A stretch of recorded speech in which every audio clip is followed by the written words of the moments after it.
बहू, ओ बहू, खाना दे दी, बड़ी भूख लगी है।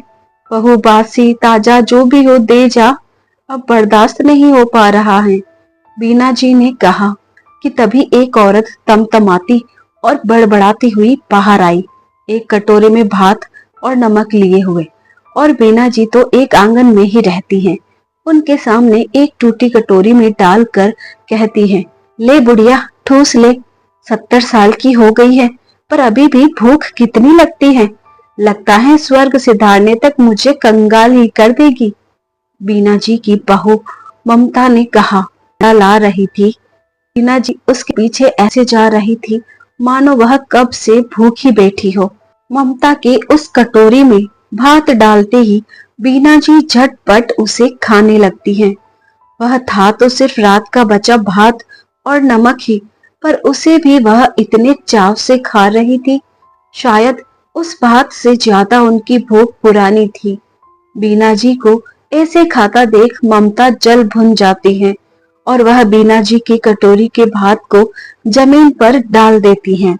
बीना जी थोड़ी देर उसे देख जमीन से ही खाने लग जाती हैं। फिर ममता वहां से चली जाती है। उसी शाम को बीना जी अपनी खटिया पर बैठी थी कि तभी उनका पोता गोलू एक प्लेट में कुछ पकोड़े खाता है और फोन चलाता हुआ आता है। अपनी दादी के पास बैठकर उनसे खाने को पूछता है। आज पता नहीं कितना समय गुजर गया बीना जी को ऐसा खाना खाते हुए। शायद उन्हें खुद को ही याद नहीं। पकोड़े देखकर उनके मुंह में पानी तो आया, पर वह एक भी पकोड़ा खाने से डर रही थी।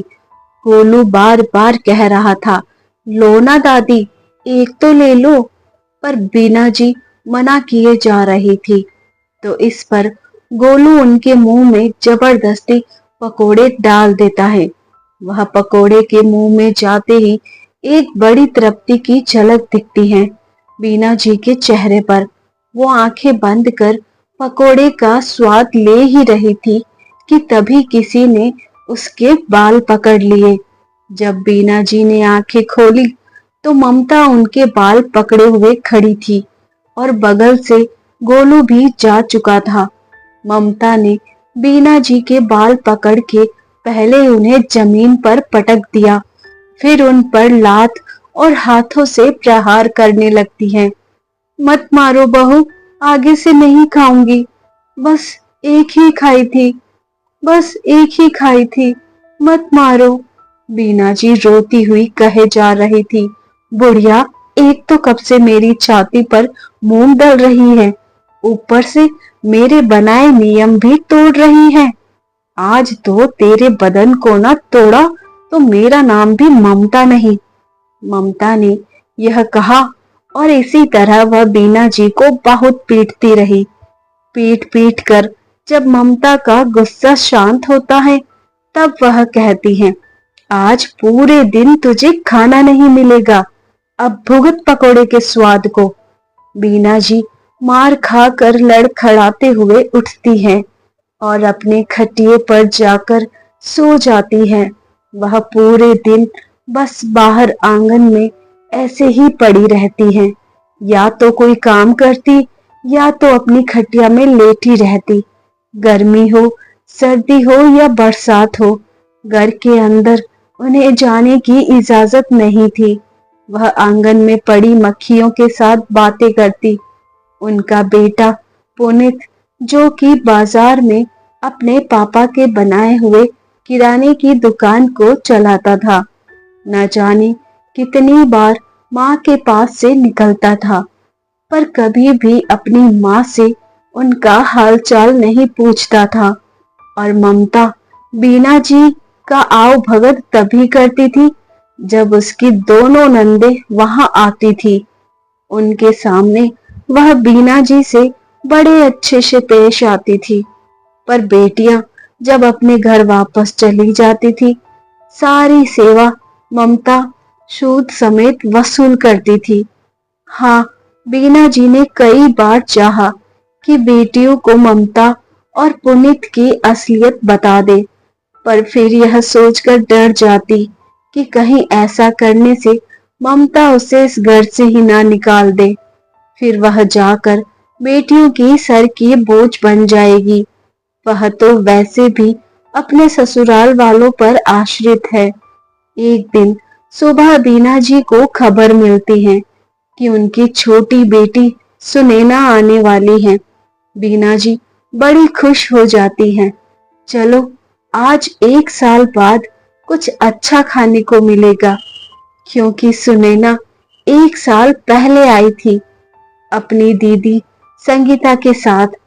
जहां सुनैना के आने का सुनकर बीना जी बड़ी खुश थी, वही ममता गुस्से से बड़बड़ा रही थी और कह रही थी, इनको और कोई काम धाम नहीं है जो बार बार मुंह उठाकर आ जाती हैं। अब उनके साथ इस बुढ़िया की भी सेवा करो। मेरा बस चलता तो इस बुढ़िया को जहर ही दे दूं। ना काम की ना काज की, दुश्मन अनाज की। फिर वह दिन आ गया जब सुनैना आ गई।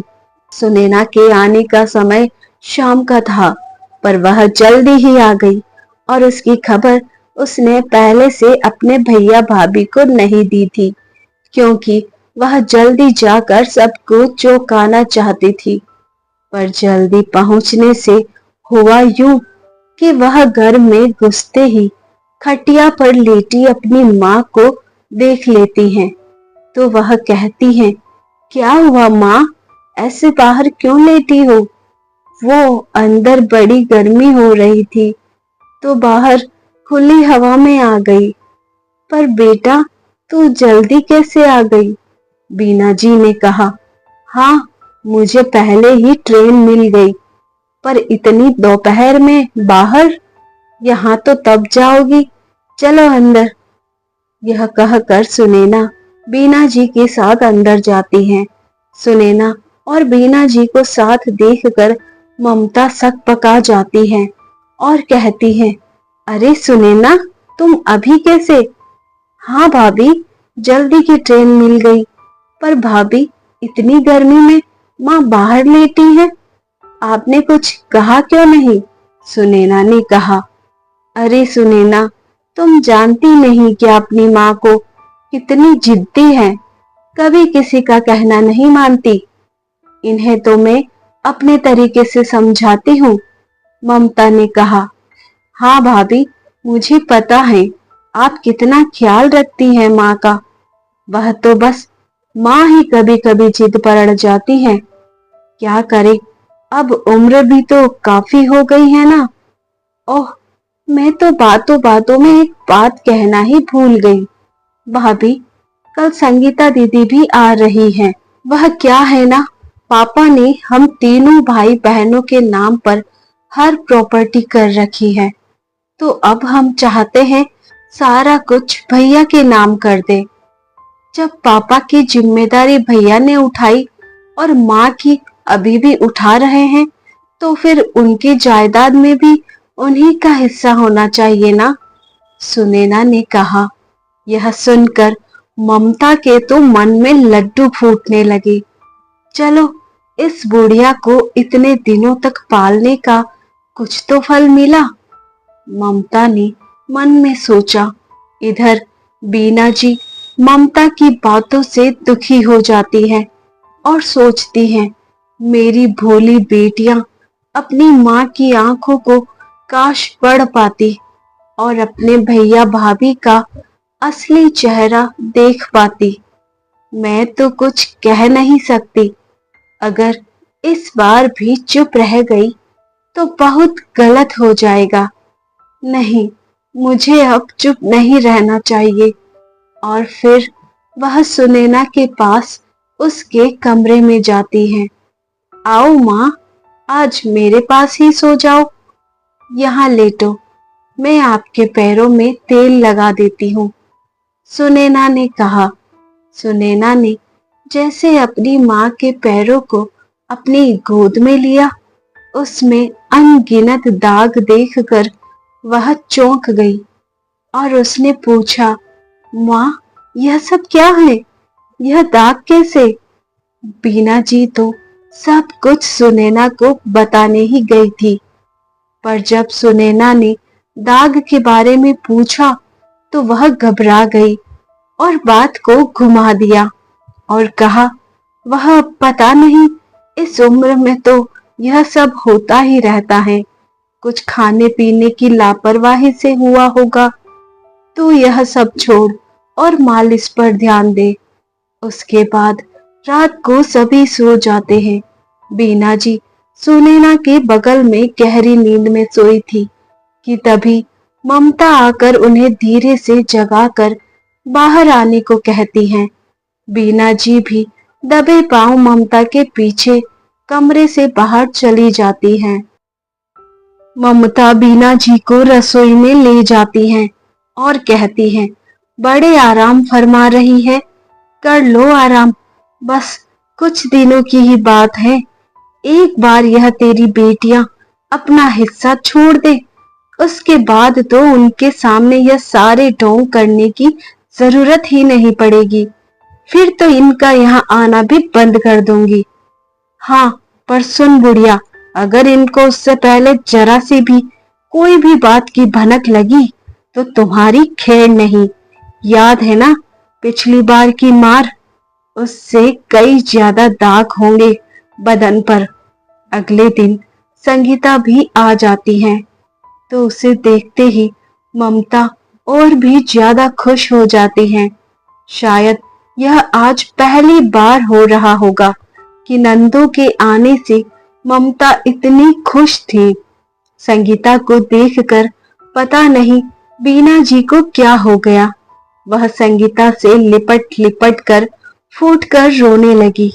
उनका यह रोना देखकर दोनों बेटियां इतने दिनों बाद मिलने की खुशी के आंसू समझ बैठी।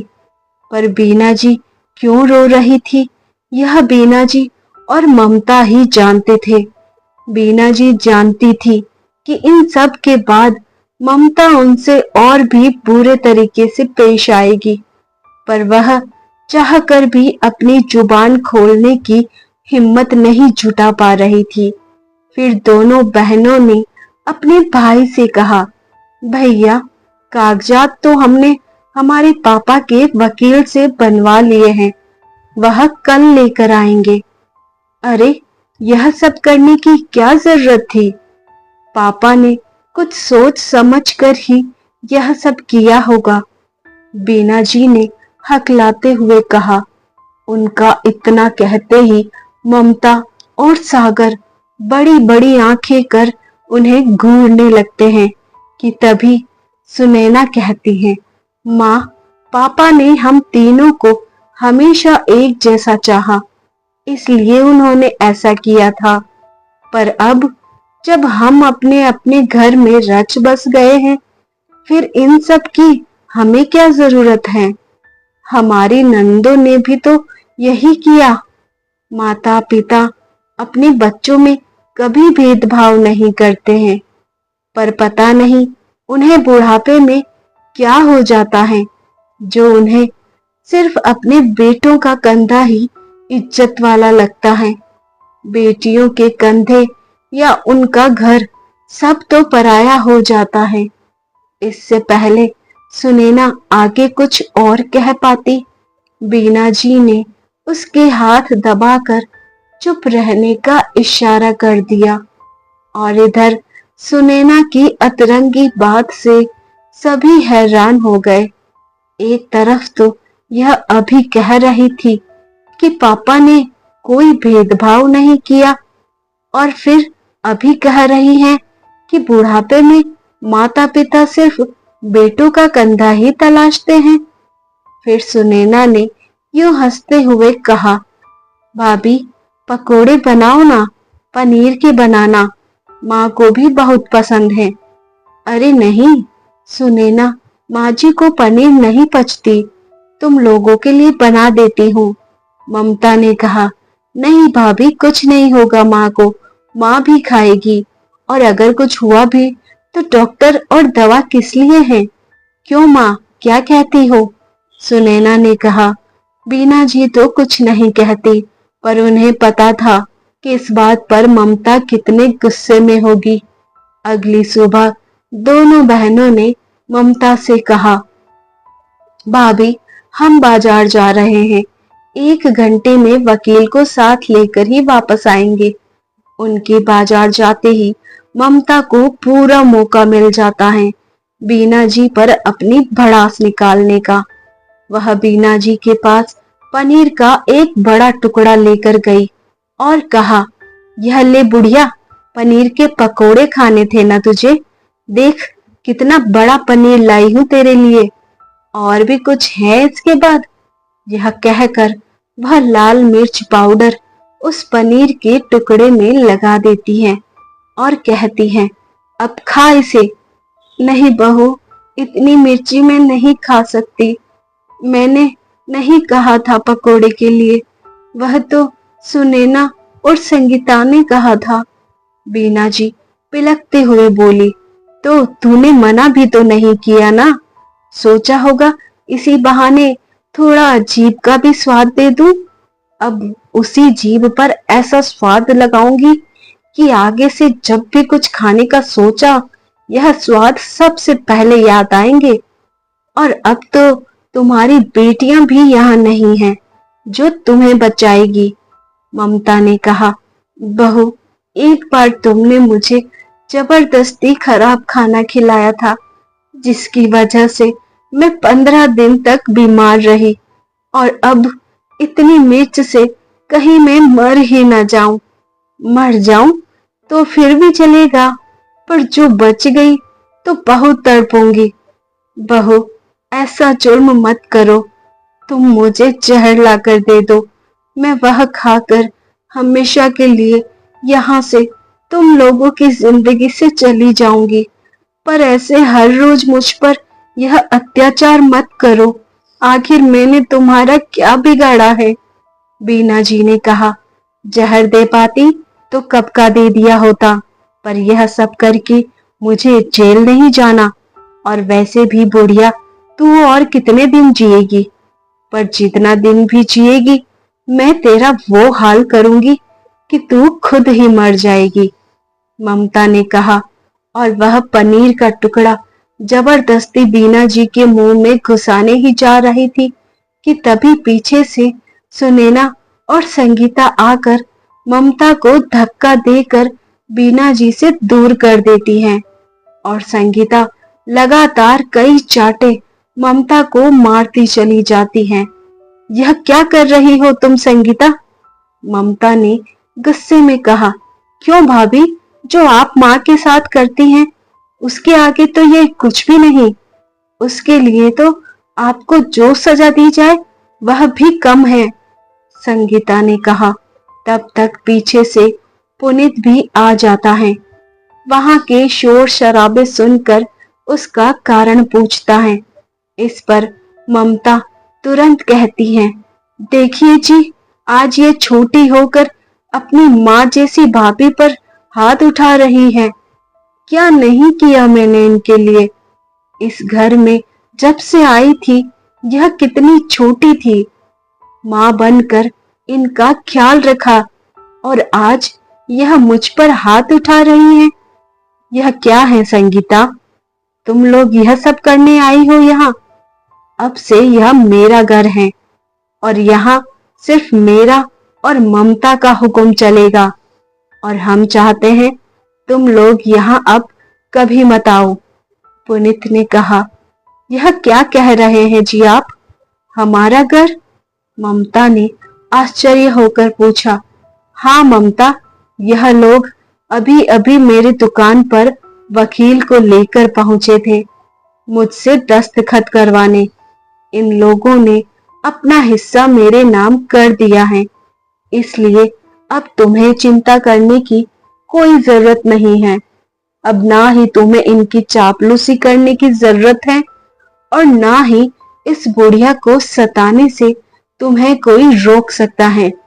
जिसे दिक्कत है वह इसे अपने साथ ले जाए। पुनीत ने कहा, चलो यह तो बहुत अच्छी खबर सुनाई आपने। अब तो मैं इसे अपने सारे मेहनत का गिन गिन कर हिसाब लूंगी। पर मुझे एक बात समझ नहीं आई, इन लोगों ने आपकी दुकान पर जाकर दस्तखत क्यों करवाए? और मुझे बाजार का कहकर गई थी। ममता ने कहा। ममता के इस बात पर सुनैना और संगीता जोर से हंस पड़ती हैं और फिर सुनैना कहती है, जो भी कहो भाई भाभी, आपका दिमाग सच में भैया से तेज है और इसलिए हमने दुकान में जाकर दस्तखत करवाया ताकि हमारा प्लान कामयाब हो जाए। यहाँ घर पर आपसे चालाकी करना मुश्किल होता। यह क्या मजाक है सुनैना? पुनीत ने पूछा। रुको भैया, शुरुआत से बताती हूँ। संगीता दीदी, हमें तो कलाकार होना चाहिए था। इतनी अच्छी एक्टिंग करते हैं हम। क्यों, सही कहा ना मैंने? सुनैना ने कहा। भैया, यह प्लानिंग हमारी तरफ से तभी शुरू हो गई थी जब गोलू पकोड़े खाता माँ के पास बैठा और उन्हें जबरदस्ती पकोड़े खिलाए। उससे पहले ही भाभी की मेरी फोन पर बात हुई थी। शायद इसलिए गोलू ने मुझे गलती से फोन मिला दिया होगा जब वह मोबाइल पर गेम खेल रहा था।